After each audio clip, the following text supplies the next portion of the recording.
In Atlanta, Georgia, erupted into what you see on your screen over the weekend, a riot. People threw bricks and set fires to police cars. It all began over the police shooting of a protester last week. Demonstrators are demanding an investigation. The city's mayor denounced the violence this week.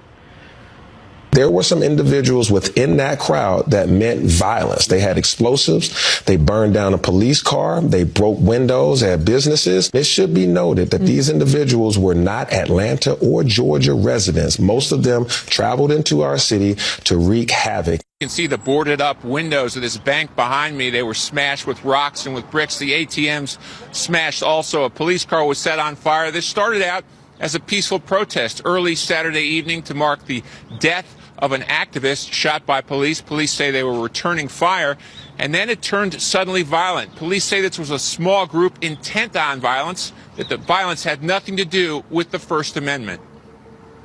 Until now, early in this investigation, this was not the focus tonight just to damage windows in 3 buildings and set a police car on fire. The intent was to continue to do harm, and that did not happen.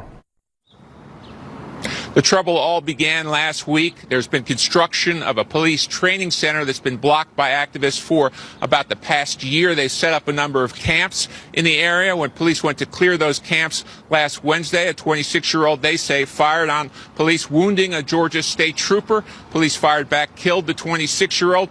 So far, 13 people have been arrested facing the serious charge of domestic terrorism, and the governor has made sure to point out that of those 13, 12 are from out of state. Democrats are silent on that anti-police violence, deafeningly silent. Multiple lawmakers ignoring Fox's request for any comment. Critics lighting up a CNN guest for this take. There's a real blurring of the lines in the use of the word violence.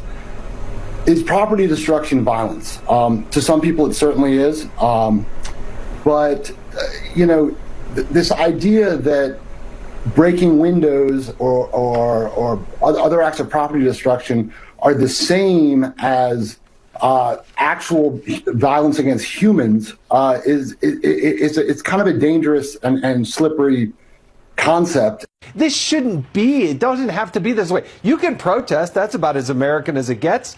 But when you start using violence, intimidation, and you start destroying things that are paid for by taxpayers, those people need to be taken down, prosecuted, and incarcerated.